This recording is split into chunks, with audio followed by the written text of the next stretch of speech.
Have you seen our Hayabusa powered little electric car back there? I showed them before we started. Yeah, what do you think about that? Welcome to the Sent and Bent podcast. We are here with Casey and Alex from Protolite, and they build really cool stuff for all kinds of buggies and R1 Hayabusa engine type shenanigans. Like our R1 golf cart has their front end system on it. And if it had the rest of their setup, it would not break nearly as frequently as it does. True. They have nothing to do with the rear end of our golf cart. Yeah. Maybe we should change that in the future. But what brings you guys to Idaho? I saw your giant gooseneck in the driveway, but what are you doing? Yep. I used to live just west of Sandpoint. They're about 30 minutes there in Newport. So I left a Suburban up here. We're just coming up to grab it, and I figured swing by and hang out with you guys for a couple hours. Nice. Yeah. It's we've been chatting on the phone for off and on for years now, but it's good to finally meet you guys. And finally nice to get some faces to names. Obviously, we see you on the internet all the time, but yep. I was just coming along to give them a hand for the driving and help them get this thing loaded up and get back. So cool. Ethan said you guys had an interest in the Chang Li, huh? I told him if he wanted to load it up, load it up. Well, now that I'm with like 3 of the best engineer machinist people that I know, I've got to ask you, how hard would it be to make golf cart sized portal axles for the Chang Li? Because it is a solid axle, and I only see portals like connected to A-arms. On like ATV size stuff, like side-by-sides, they make portals for those. Right. But would it be like phenomenally expensive and difficult to figure out for the Chang Li, or is it something just, a little elbow grease and we could get it done? Yeah, it's simply something to get measurements, and, we have to get their correct splining to be able to hob the right gears onto a shaft. And then obviously heat treat 4140 or 300M. So did my microphone go out? I think you just need to get a bit closer. Yeah, just uncomfortably close. I'll also turn you up a bit too.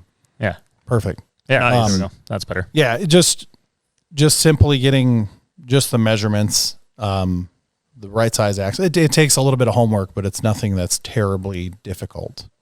If that really? Yeah. He's not saying what you think he's saying.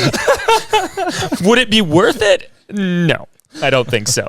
Well, not for either of those Chang Lis. Yeah, but since the bolt pattern matches other things like any golf cart, don't you think that other golf cart people would want this upgrade?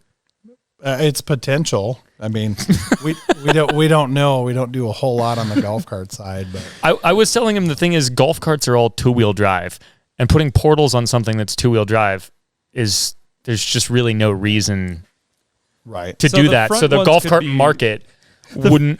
But there's no point. You just they're not actually, people with golf carts aren't looking for portals because they're not driving over large rocks or through deep mud. But they do mostly want big tires to look baller on the golf course. But you don't need portals for that. You put real ones on the back, because then you keep your gearing even with the bigger tires, and then you put just free coasting ones in the front that are even cheaper. It'd still be very expensive. Yes, that's what I'm getting at. It wouldn't be all that difficult, but it would be very expensive. But it would cost more than your Chang Li. Yes. Yep. Oh. Yeah. Shoot. Yeah, I guess we lost most of our market there. Yep. Remember when I told you how much a set of portals costs for like a Jeep or a Bronco? Oh, yeah, that really took me back. They just reduced the price, and now it's $17,000 for a set of portals. Perfect. So it wouldn't be that much for a golf cart, but it would be a lot. Okay. Well, that was my thoughts. What are you guys working on? Maybe something more real? I was going to say most, along those lines with that price range or what these would cost to do, you'd be able to completely design a whole new suspension setup to work in place of it. So, keeping costs down is doing something reliable. But other than that, what have we been working on? It's just been filling the orders as they're coming in at the moment. A couple things in the play which we're not ready to reveal quite yet. Well, do you want to talk about what you generally do and what you sell and what you're into for the people?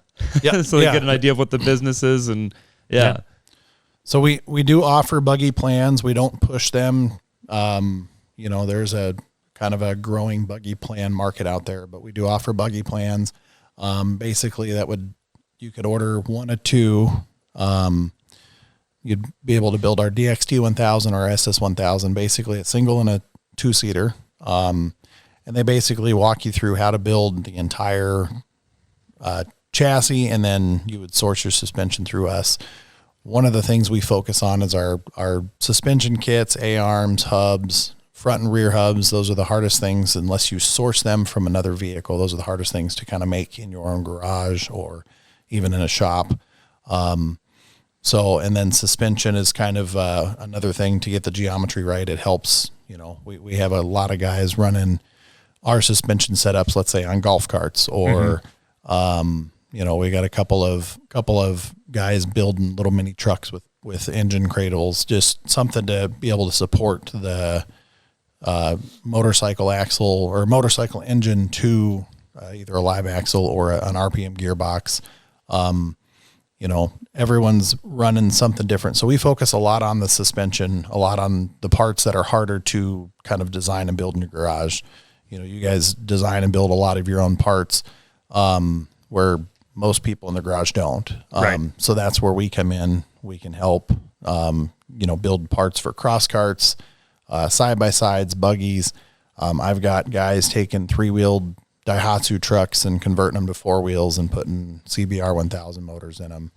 That's awesome. Yeah, it's endless. I've got a bunch of customers doing a bunch of cool stuff.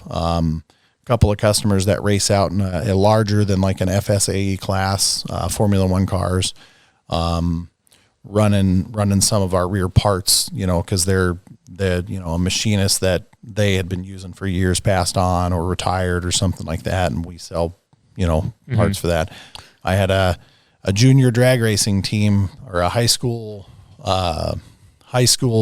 engineering team reach out here recently where they're using junior drag racing parts and components in a solar powered car that they're going to race in a race in Texas. Oh, and that's cool. They had to reach out for a couple of parts that we sold that would fit their sprockets, and then just in talks with them, trying to figure out what they're doing, and they had some brakes that they wanted to get parts for that we offer, and I was like, let's pump the brakes on putting these brakes on them. The parts that I'm going to get you are going to be more expensive than me sending you a caliper that's actually more rated for what you're using. Not only do we save you money, but this is going to be better for what your application is. And they were putting Corvette brakes on a car that weighs 600 pounds.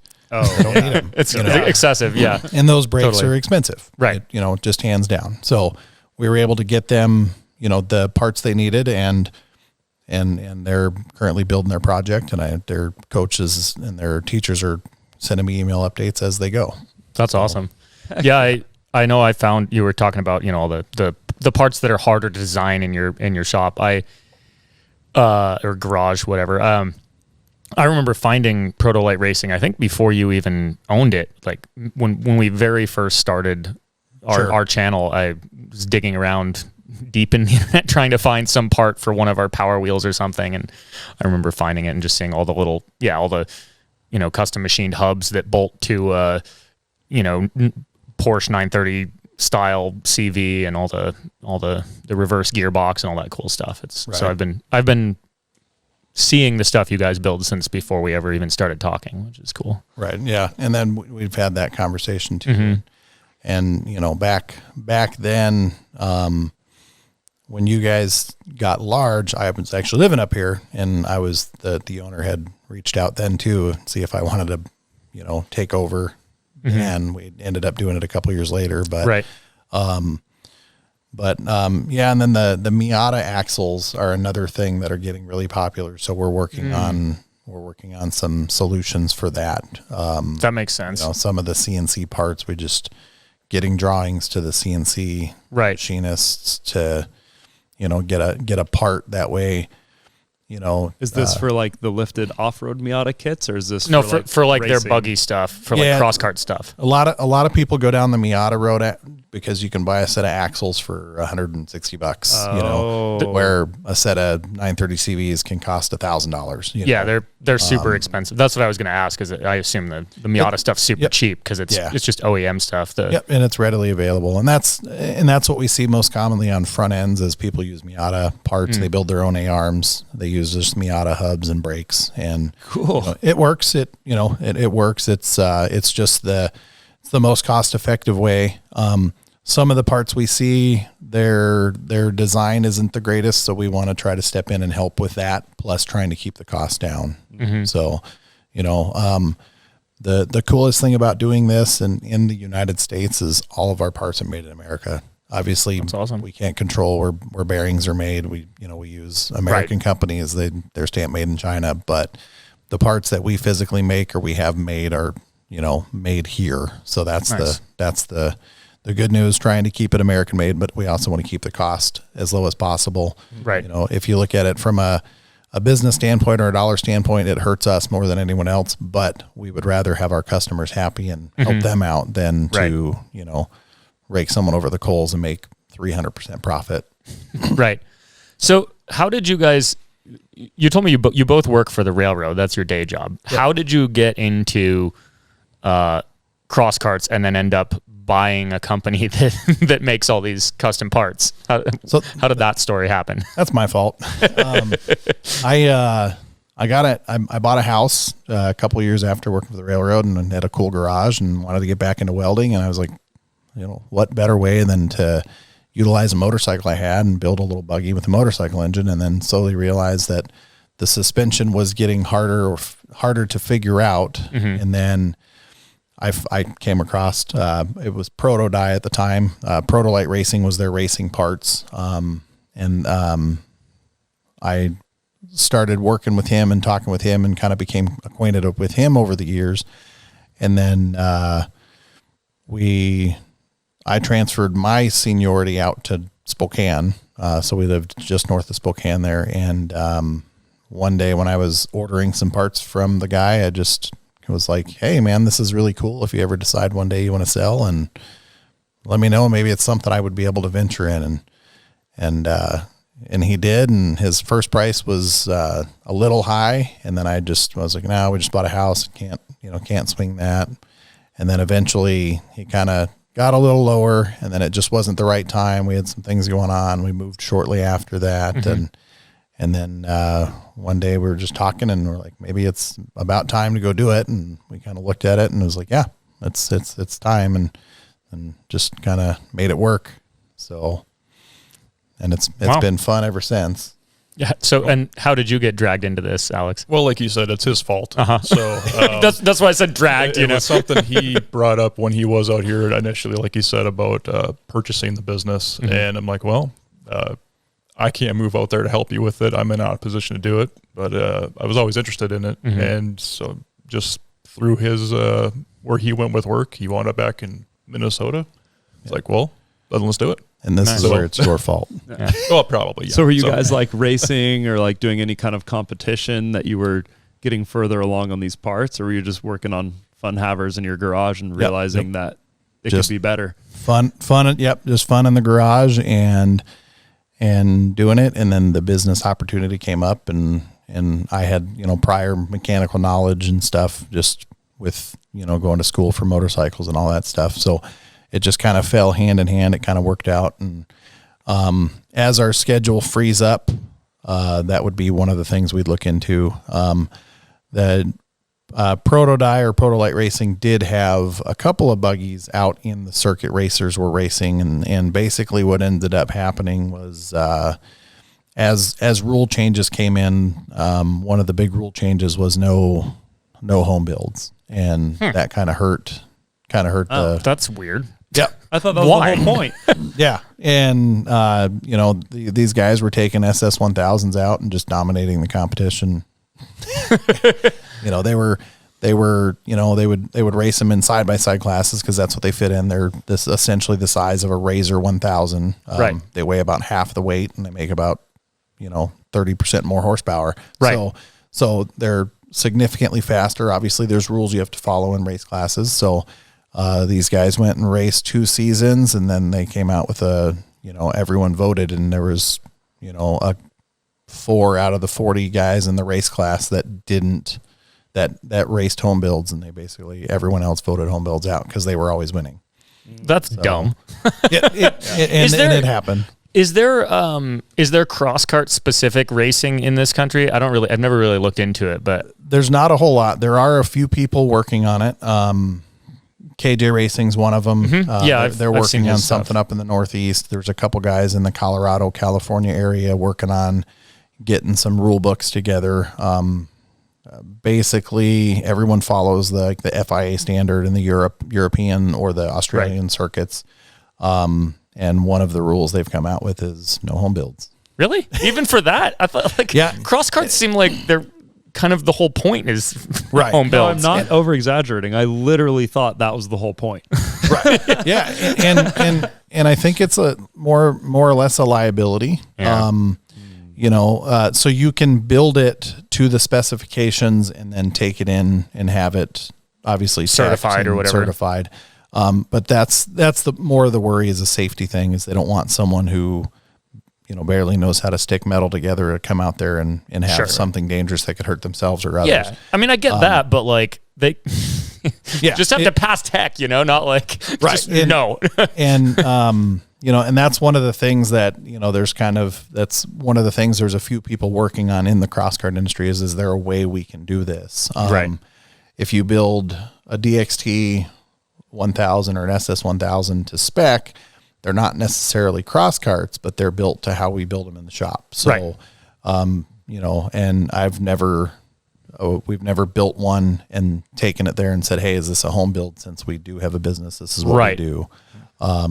We just haven't pushed the limits. It's a relatively new thing in the last few years. So we're just kind of waiting to see where things settle out, because we don't want to build a cross cart model, introduce a new model, and then all of a sudden it doesn't meet the old requirements, or it doesn't meet the new requirements. So we're kind of waiting for something to settle out. A lot of the times when they start a new race class here, they'll follow one that's existing. So that's the big hope. But the other thing is getting enough people wanting to be involved, which it seems like they have a pretty good following. KJ Racing's done a pretty good job at getting a following going, and then it's becoming bigger. And I think one of the things that we've sat here and discussed, a lot of people like, is that you can build one in your garage, with these parts, and be able to take it to a track. And that's kind of where KJ is on his, and they're doing it more as get-togethers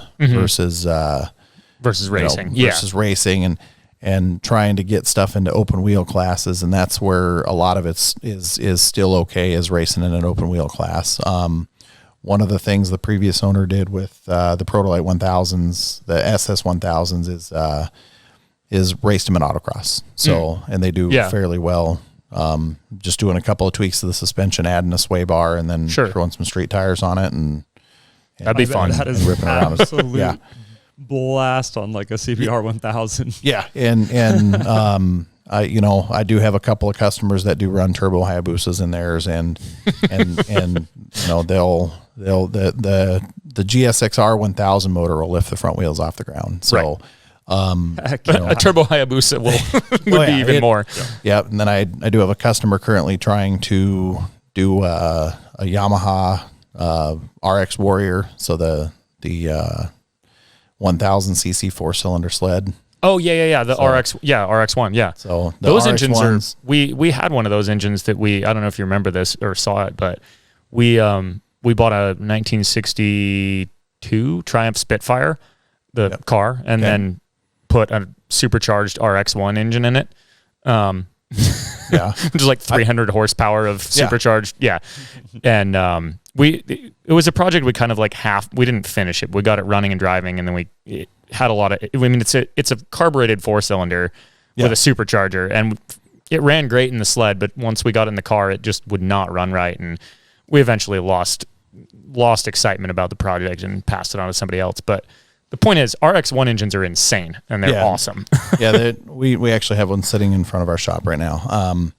I do have a customer that has one that makes about 600 horsepower. That's what's so insane is it's 1,000 cc's and you can make 600 horsepower out of them. Yeah. And we're in snowmobile country. So, his his last conversation with me was, we haven't had a lot of snow in the last 2 years. I'm kind of thinking of putting one of these in one of your buggies. What do you think? And I'm like, it's 600 horsepower in a buggy that weighs 900 pounds. Yeah.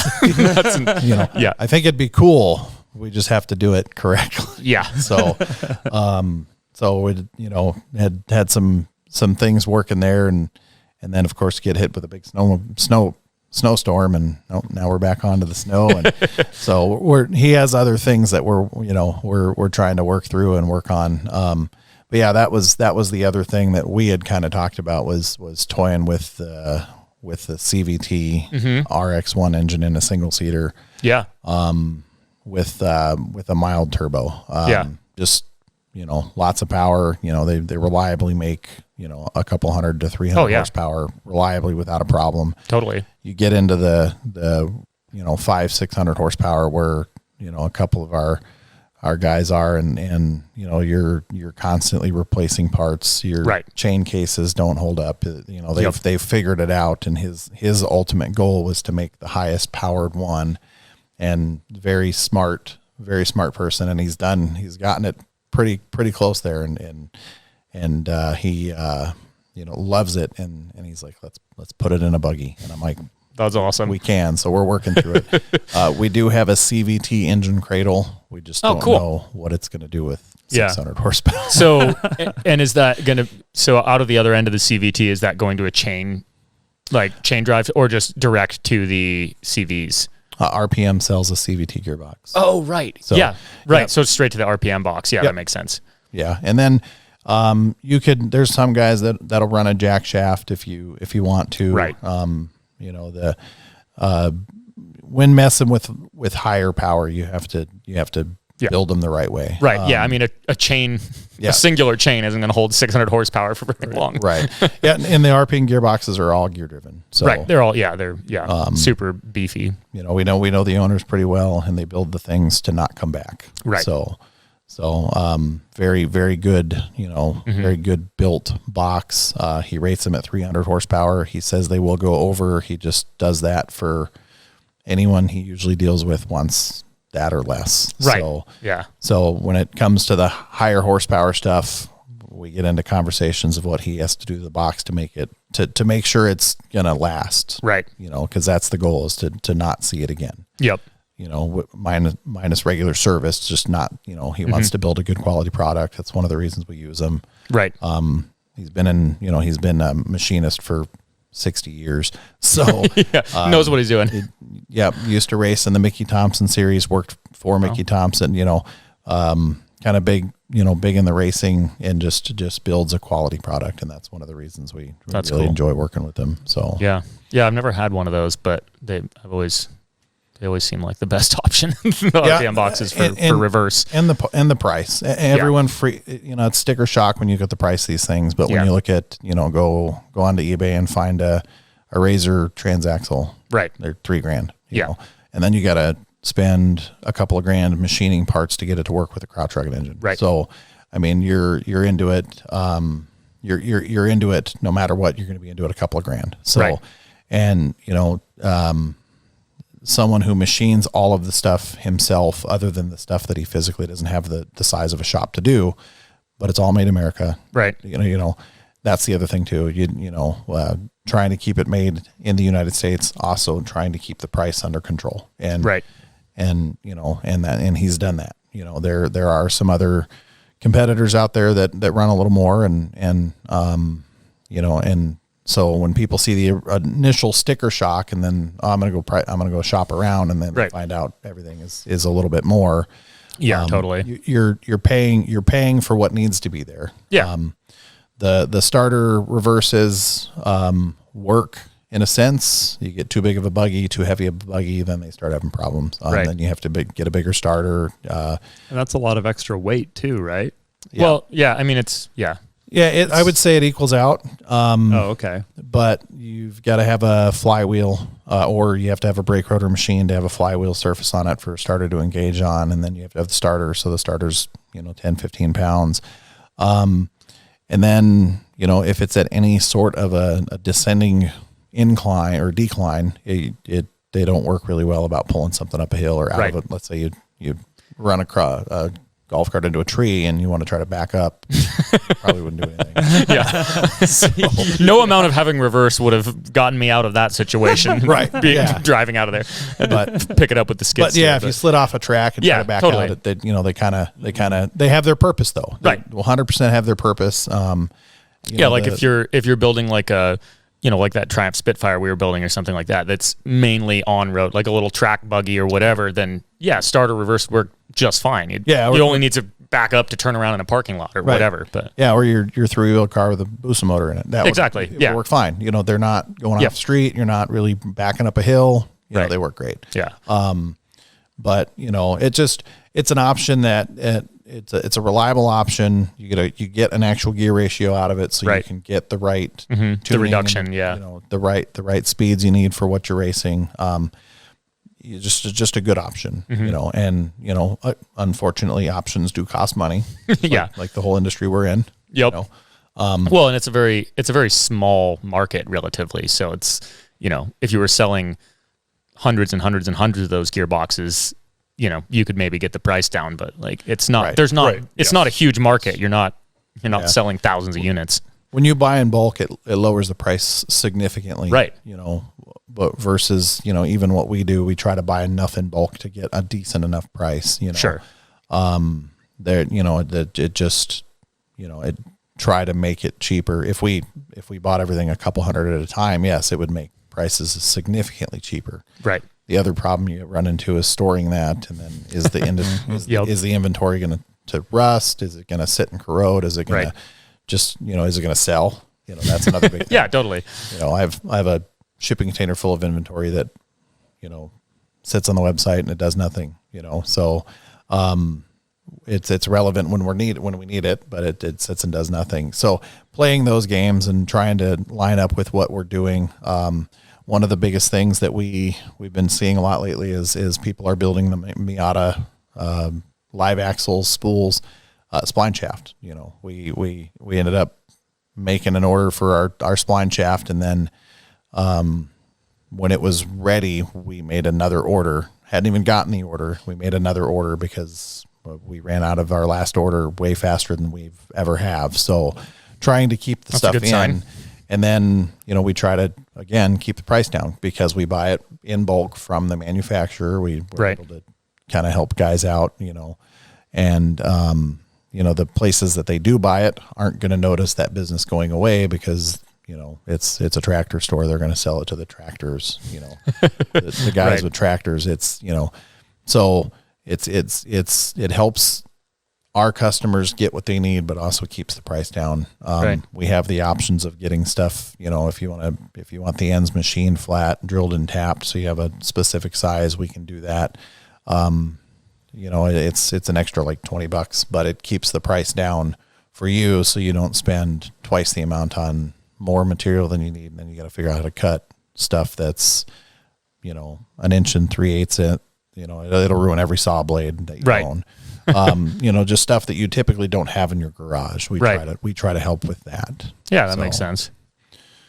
Have you seen our Hayabusa powered little electric car back there? I showed them before we started. Yeah, what do you think about that? The 3-wheel one? Yeah. I think it's awesome. I really want to do something with it, but we lost a lot of motivation when it rolled because the body panels are pretty irreplaceable and it'd be a lot of work to fix. But I still think it'd be worthwhile to just put some knobbies on it, space out the front a bit, and see how it does off-road. Yeah, I mean, does it have a decent subframe? No. The whole thing is composite. It's it's really weird. Yeah, it wouldn't be for long-term use. It would be for being funny and having fun for about 20 minutes and then breaking it in half. Yeah. I mean, like when I say it doesn't, it does have it's solid, but it's really weird and it's hard to add things onto it because it's all made out of this. I don't know what it's called, but it's like half-inch thick panel, and it's a composite of an aluminum honeycomb with fiberglass on the outside on both sides. And then like it's just a flat sheet of that, and they just like cut sections of that, and they're all like glued together and bolted together. It's really, really weird. I wonder if you'd almost just have to make an exoskeleton. Yeah, and at that to it, right? And at that point, we just like it'd be better just to make start with something better. Yeah, right. Where do you send people though, like for turboing Hayabusas and R1s and stuff? Because I've done a lot of Googling, and there's not a lot of YouTube videos on like full start to finish. Like, where would you learn about that stuff or find parts for that kind of stuff, like the turbo kits and tuning and that kind of thing? So I know for a while one of the big things that Hayabusa guys were using was, do you guys remember the DSM days? The Mitsubishi. Yep. It came in like the Talon and the Eclipse. The 20G turbo. It is. There was a company out a few years ago selling turbo kits, and that was the turbo they based everything off of. It's a small enough turbo that you can use it with it, but it's also not a huge turbo. You're going to blow up the motor. Obviously, everything is based on how you build it. You can put as big of a turbo as you want, just as long as it's set up correctly. Honestly, I mean, we haven't delved into that realm a whole lot. I do have a couple of guys in the Midwest that build Hayabusa drag bikes. So one of them has a turbo Hayabusa powered smart car, and cool. That's awesome. I think it has been on YouTube a couple of times, and it has been dynoed, and it does make a lot of power. So he is my go-to when I have questions. And then, a lot of it is it's a realm that really hasn't taken off in a sense, because one, it's money. Yeah. It costs money. Right. And then two, the guys that do it typically are pretty off social media, word of mouth type stuff. That's what I struggle with, because that's how I learn. I watch YouTube videos, read forums, but there isn't exactly a Hayabusa street racing scene here in the middle of nowhere, Idaho. Yeah. So like, I don't have any boys I could just roll up with and be like, hey, like I'm thinking about getting into this. What do you do here? What do you do there? Yeah. So like, I don't like, that's the hardest part, is like that initial, like figuring it out. 'Cause we have so many ideas for things we want to do with like turboing and making things, it's just so much cooler, but it's having the contact. Yeah. But it's hard to do right. And if you do it wrong, you ruined what you've just spent all this time working on. Right. So it's like, that's why I'm trying to find like a resource, but it's like the people who are good at it, it is kind of just like away from the internet. Yeah. They're not trying to share it. They're just trying to make their race vehicle faster, whatever it is. Yeah. And I had a guy reach out, he wanted to get a hold of RPM to buy a couple of boxes for some shop builds, and asked about employee, we're a corporation. Can we do tax, tax numbers for taxes and stuff? And I'm like, well, yeah. And then he's like, if I buy a couple of these, can you do a discount since I'm a shop? And I'm like, let me look up your business, and you look it up, and they have a Facebook page that has a couple 150 followers, and you look up, they show up on Google. They don't have a website. And then I call the guy back and I'm like, all right, tell me your story. And it's all word of mouth. The guy was big into racing four-wheelers in the early and mid 2000s. And that's just kind of how they made their business. They have really no marketing. And it's like, well, yeah, we can definitely make a discussion now that I have an understanding. But typically the new age nowadays way of doing it is go on Facebook, go on YouTube, go on, check out social media and see what's going on. Yeah, for sure. And that's one place we lacked before we bought the business, and we've brought it up a little bit, is we don't have a whole lot of following, and it's kind of the same thing. I've had, a couple of guys say, hey, I just found your website. I'm spamming it to all my followers because I had no clue you existed. Perfect. Thanks. I appreciate it. Yeah. What can we do to help with what you're building? Right. And unfortunately, I've, already built my project and I didn't know you existed, but I definitely have a resource for the future, and that's totally fine. Right. And, and we get some of that, which is, which is good. But at the same time, on our end, we're trying to improve that. Right. We want people to know we're out here. Mm-hmm. And that's a big part of what we're working on, just trying to be more consistent at it and get it to grow, but we have to do it slowly. Right. So, which is totally fine. Well, and when you're also trying to run a business and work a day job, that's there's only so much time in the day. Yeah. We both have kids and, right. Running around, playing with them and and then everything else that comes along with you. Property, we have property. Right. Yeah. It's, you get life and it gets busy and, right. But it's all been fun and that is the ultimate, fun is watching it grow and seeing, mainly getting people what they need and what they need help on, Well, and I think before we started the podcast, you were telling me that the goal is obviously to grow Protolite so that you can quit the day job and, have that be the business. And you were saying you're fairly close to that, or, close to at least one of you guys being able to go full time with it. I think we're getting there. Yeah. We're currently working on a bigger shop space. Right. We've got stuff in line for that. And then at the rate things have been getting busier, it's definitely been, couple things that we've tweaked recently in trying to get our lead times down. Part of that is obviously a day job. Can't build parts when you're at home. But the other part is trying to make more parts readily accessible so they go together quicker. And then we've kind of worked on that quite a bit, building our inventory up so customers aren't waiting for our laser shop to cut out parts. They get busy. They have a lot of volume. Making sure we have enough stuff in stock so I can just, I can pack up an order and let it, go out the door instead of, well, I got to wait, 2 weeks for this guy and a week for this guy. Right. Custom things like gearboxes or full suspension builds, those take longer just because you get more parts and, every once in a while you run out of something or, here kind of post COVID, we called to order bearings and everyone was out of bearings. And I actually ended up buying them off a website that I was like, I don't even know if this is even going to be, they have them in stock. Let's see what happens. And they ended up working just fine. That's funny. But I was going to places like big places that now we're back ordered on those. And it's like, why is everyone out of these bearings? Yep. Another thing with political things, tariffs really won't affect anything because it's all made here. Right. So that's a plus. That shouldn't affect anything at all. Well, yeah, I mean that could work out well for you guys if, competitors are prices are going up and yours stay the same, then that it might affect apparel.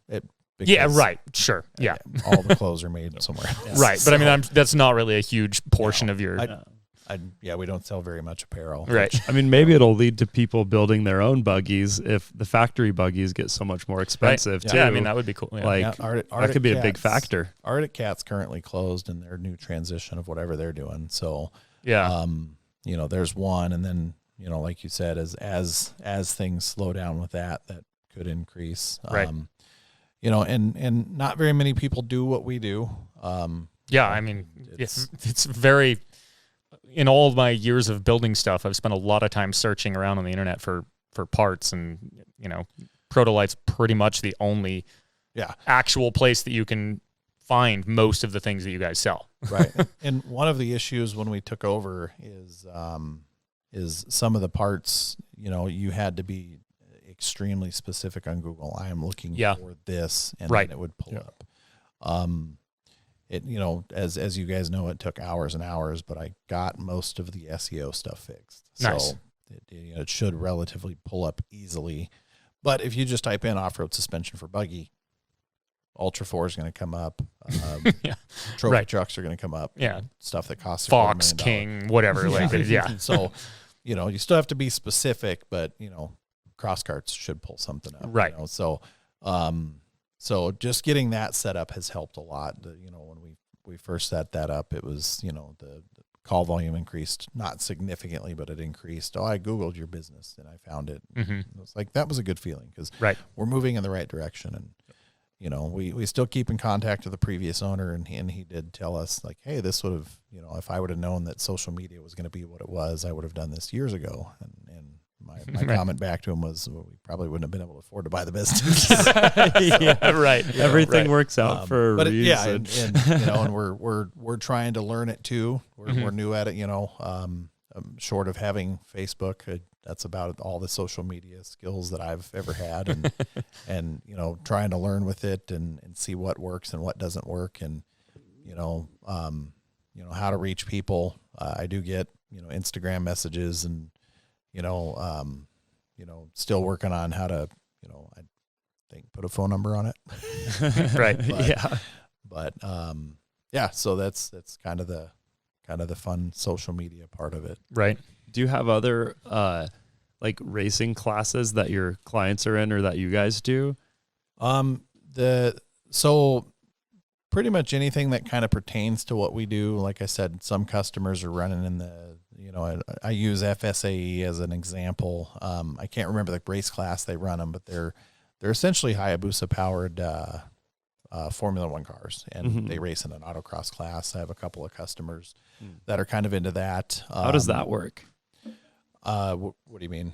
Like, is it it's a sanctioned thing like across the country and people like travel to, or is it like your local autocross will let you take these in? So you just, as long as it meets like an open wheel class, your local autocross will let you in, and then they have different classes of that. So that you typically would run with like the Miatas, the 350Zs. I bet you would destroy those things. Unfortunately, yeah, that's a common.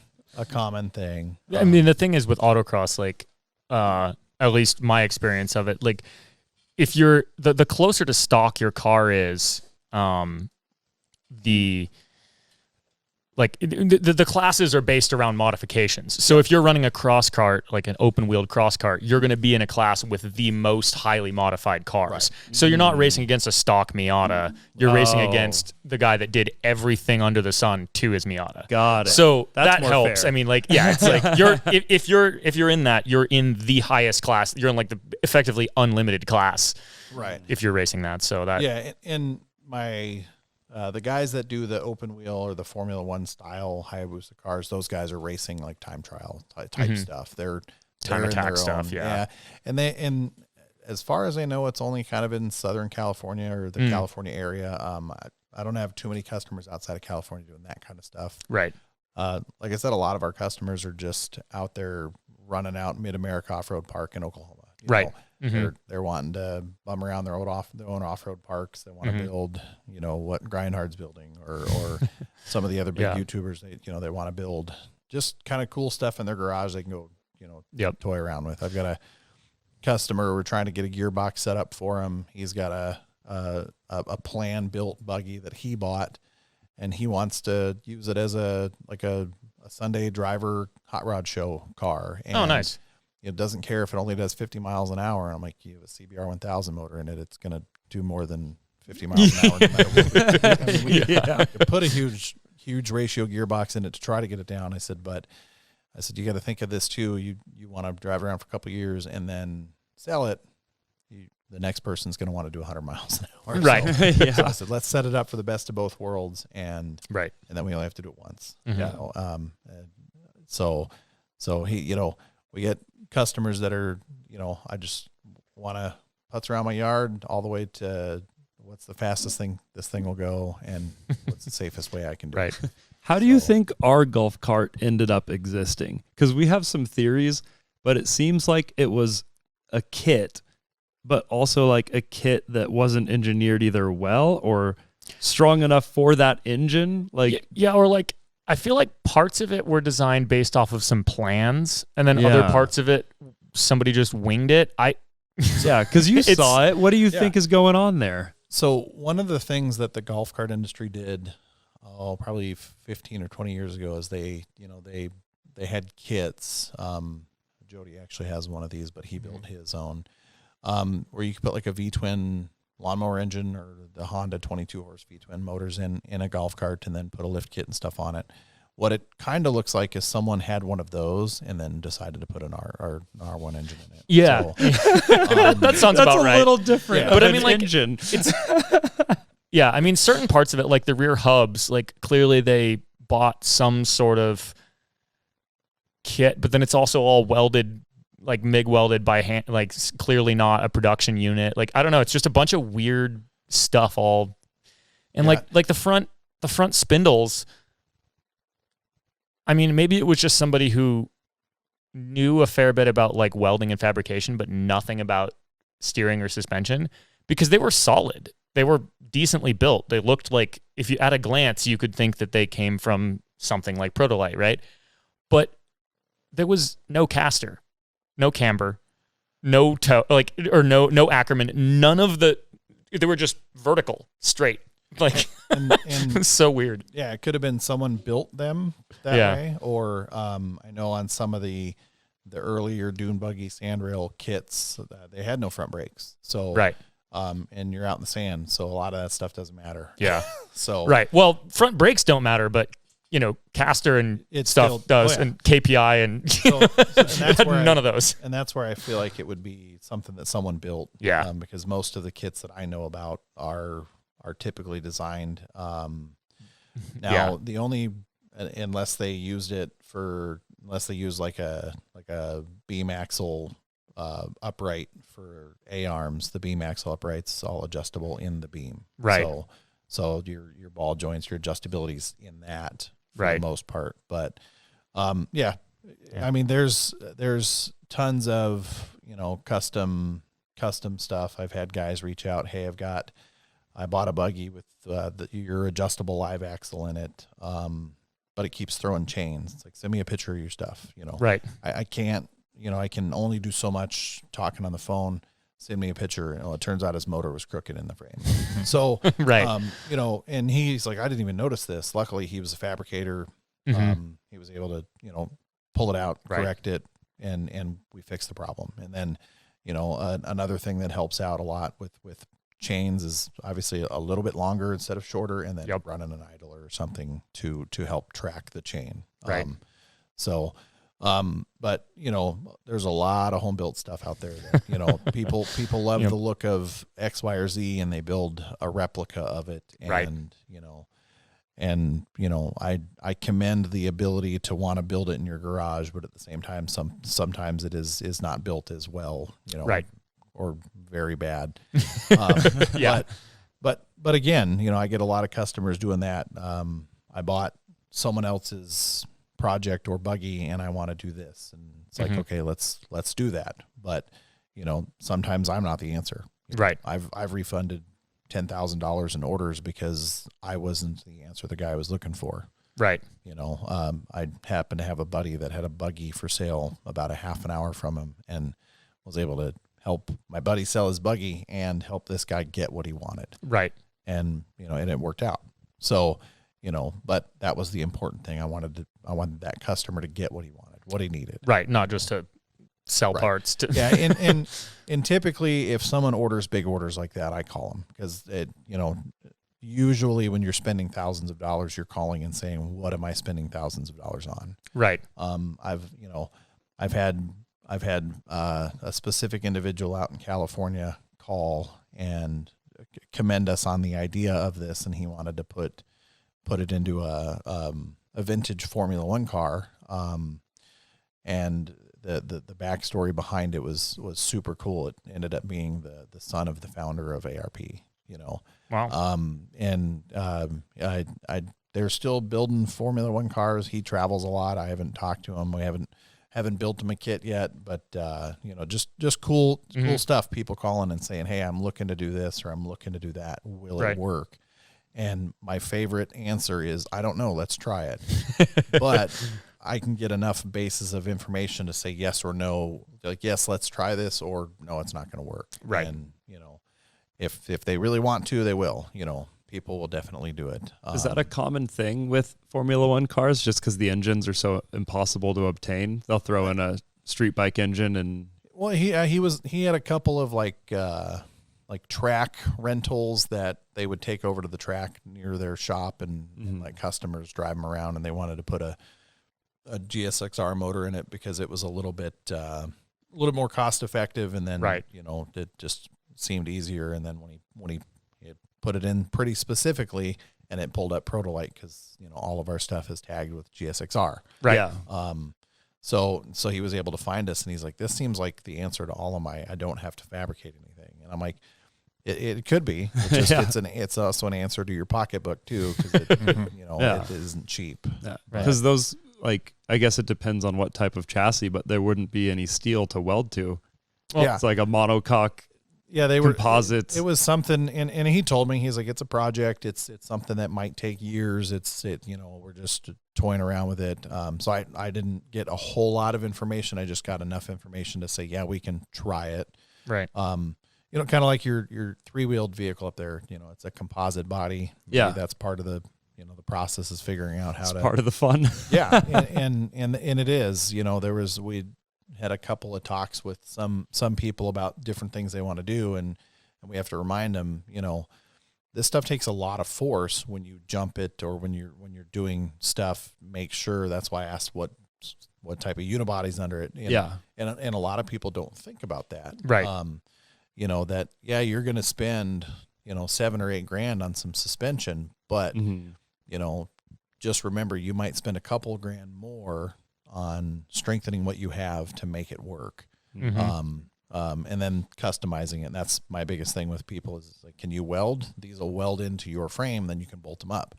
If you can't weld, you're going to have someone weld this into the frame. A lot of Volkswagen guys that want to switch from a beam to a independent front suspension. And, it's like, well, we had one, we ended up getting rid of it before we did anything with it. We were going to actually convert it and try to see how hard it would be. It's not terribly hard. It just takes some time, and you're going to tear apart the front end of your car. So, it's letting everyone know that's what you're doing.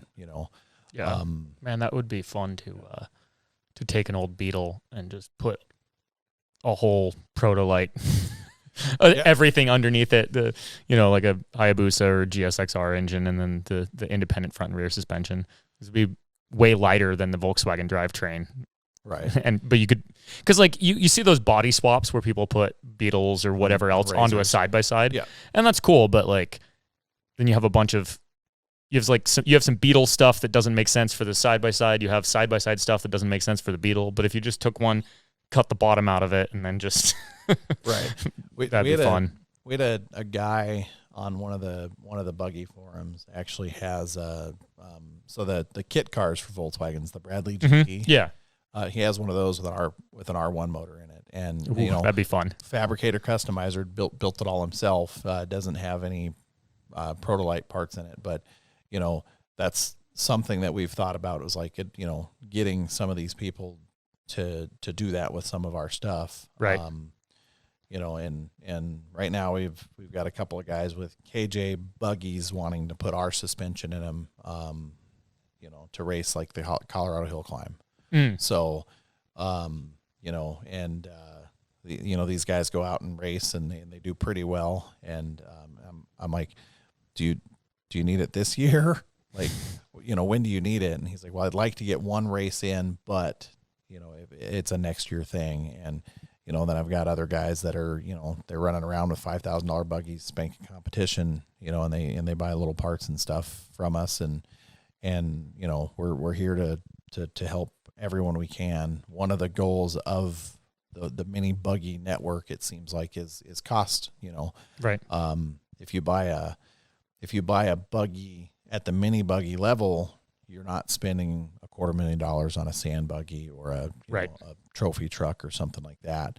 So the cost is obviously significantly less than those, but at the same time, it needs to be attainable for anyone who wants it. Right. And unfortunately, we're not a finance company, so they can't just walk in like they can with Polaris or Can-Am or one of those and come home with a brand new, side-by-side. Right. On payments. Well, yeah, exactly. Yeah. Yeah. That's something that I feel like is actually kind of a problem with the whole side-by-side market, is that the level of performance that you can get with just a credit card. Yep. And there's no training, there's nothing required. You can just walk out the door with the keys and have a trophy truck effectively. Like the performance of the modern side-by-sides is equivalent to or better than trophy trucks from 30, 40 years ago. You know, Absolutely. like, they have roll cages and they have seat belts and stuff, but like you can get into so much trouble so quickly. Like it's obviously it'd be bad for their business, but they should really come with like at least 1 day training course of like, don't do this, do this. Like, here's what happens if you, cause like I don't know. You just see all the videos and pictures and stuff of people like at sand dunes, just wrecking them or, I mean, they're in the wrong place and a $250,000 car comes over a hill and hits them. Yeah. Or they do the same thing to a motorcycle or whatever. Like and I mean, you can't like, there's no way to solve those kinds of accidents inherently, but like the ability to just like, I guess the difference is if you're buying something like a, trophy truck or any sort of race car, like you can't just go finance that. No. Like you have to have enough money to just buy it. Right. And you have to think about it a lot. You have to know what you're getting into. But a side-by-side, you can just be like, I have decent credit. I want a side-by-side. And now you can go 100 miles an hour across the desert. Right. And then the necessity for a trophy truck is, you get guys that race and okay, the next class is this. So that's where, okay, the necessity now helps. Right. Helps the mindset of spending that money or the reason to spend that money where, you can go finance a Can-Am Maverick or a Polaris RZR and wreck it the same day and total it the same day. And a lot of people do. And another, like along with that, one of my issues with it too is that like, and this is totally not everyone out there, but like people buying side-by-sides, some of them do, some of them don't, but you don't necessarily know anything about like trail etiquette or, taking care of the places that you're like. I feel like, and I could be a little bit off on this, but I feel like people in side-by-sides on average, just because they're the largest group at this point of off-roaders, are less likely to be respectful of the trail and the other people there, because there isn't there isn't like buying a side-by-side doesn't come with any knowledge of any of that. You can just go out there and do it. You're like, whoa, look at this, and it's one of the big things like in our area is trail width restrictions. Yeah. So snowmobile trails turn into ATV trails, off-road trails, but they're limited to certain areas and then certain widths, and then not paying attention to that is a big thing. Right. Side-by-sides are magically built to trail width. You know? And I actually, the first RZR I ever drove was my neighbor's, and I absolutely hated it because it was so narrow. It felt so narrow, so unstable, and I'm like, you didn't even do anything to it. You maybe put a knobbier tire, an all-terrain on it versus whatever was on it factory, and I'm just like, this thing runs not very great. You need to do a lot of suspension work on it to get it better, and they do, but at the same time, it's very narrow, for what it is. But it is the biggest group, and they do you get the biggest percentage of people. We always make a kind of a joke at work is there's always that 5 or 10%. Well, the bigger the number gets, the bigger that 5 or 10% exactly gets. And like, by contrast, somebody who's building, one of your buggies or something, like they're going to have spent hundreds of hours building it, and they're not going to want to go, like they're going to be more cautious and careful because they're not going to want to go wreck this thing that they just built. Absolutely. Versus like, no, it's just a payment. It's insured. Yeah. It's like a rental car too. Right. Everyone treats rental cars way worse than they treat their own cars. Exactly. But anyway. Yeah, no. There is one big unanswered question in our little corner of the internet, and I don't know if you guys have seen it or know much about it, but Whistling Diesel is like the biggest in the space, and he bought a Formula One car, Red Bull from 2014, I think, like race-driven Formula One car, but it doesn't come with a gearbox or an engine. do you have any ideas of what, like, have you had customers with like that level of car and like directed them somewhere, or like any idea how that would work with like a fully composite monocoque and trying to get some kind of realistic engine transmission in there?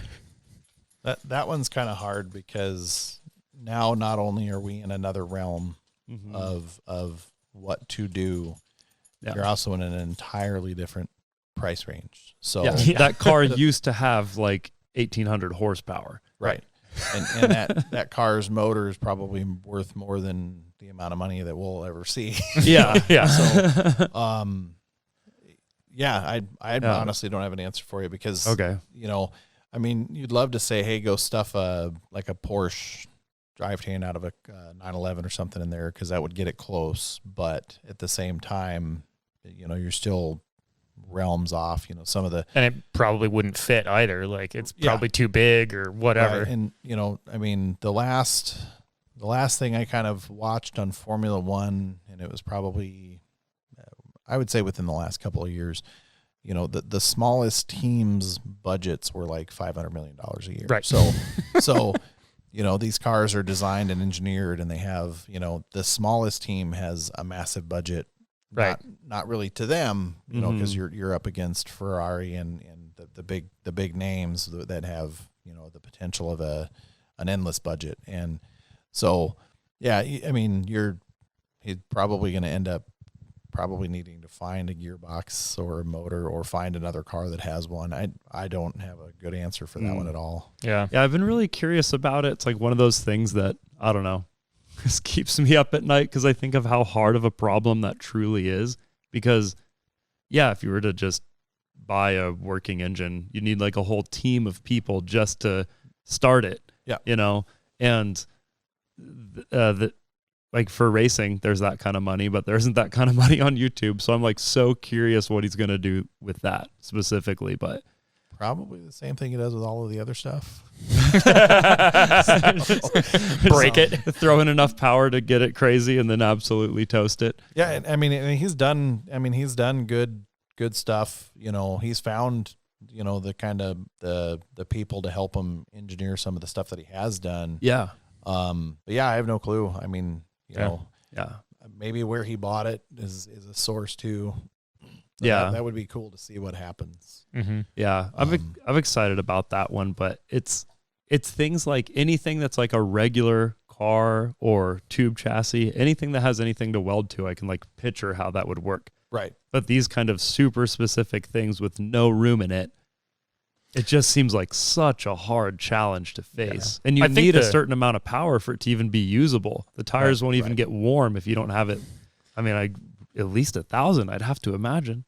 I mean, I have, you know, no idea on what kind of horsepower you need, but like, I think the biggest constraint would actually just be the space that you're working in, because like attachments, wherever the old engine was bolted in, there's going to be bolt holes that are threaded. There's going to be, so you just have to build a new subframe that matches that. Like that part's not that complicated. It's finding something that can make that much horsepower in that small of a package. Yeah, I mean, that would be the hardest part. Like RX Warrior motor might go in there. Yeah, there you go. And how much power could you get out of there? 600. That's the one we were talking about earlier. Okay. 600. Yeah, so. 2 of them. Yeah, it'd be short, but you get somewhere. So. Yeah. Yeah. Nice. Yeah. Well, thanks for coming out today. I don't know if you guys had anything else you wanted to say. I know you don't have a lot of time, but no, just here to hang out and check out the shop and check out the place, and you know, check out the awesome build behind us, and you know, like I said, we're here to help with whatever we can, and you know, that goes for anyone we do try to help. So. Yeah.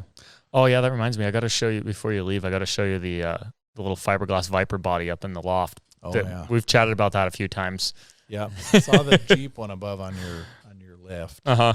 Yeah, that's just the old body off of the the one I already built. That's just chilling up there. What's exciting about the Viper is it's a lot bigger. Yeah, it's a lot bigger than a Power liter Wheels. Bike size. So we could fit like your stuff in it. Right.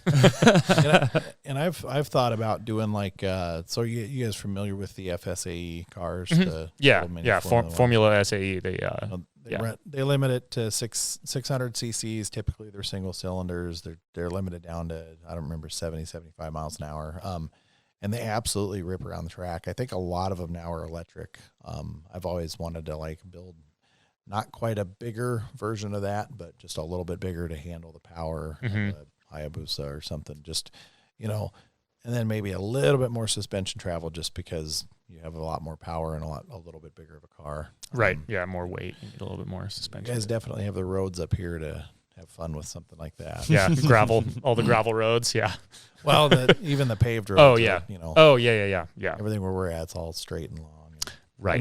Yeah. So. Yeah. No we hills. have our curvy mountain, lakeside. Yeah. But a deer will get you on those. Right. Deer will get you in the cornfields, too. Yeah, that's true. I guess, and you'd be going faster if you were going straight, so it'd be even worse. But I guess you could see it coming from a little bit further away. Yeah, I have an Audi S6 that's hit 4 deer. Wow. Yikes. So, it's a deer magnet. It's, and then I put it all together. The first day I drove it to work, I almost hit a deer. That's just the way it is sometimes. Well, thanks for coming on. If the people are looking for any kind of parts for these buggies or cross carts or whatever, Protolite.com, is that the site? At PTLRacing.com. All right. And Protolite Racing on Facebook and Instagram. So that's where you got to go. Yeah, perfect. I appreciate it. Yeah, absolutely. Appreciate it. That's the Set and Bent podcast. It's available wherever you listen to podcasts.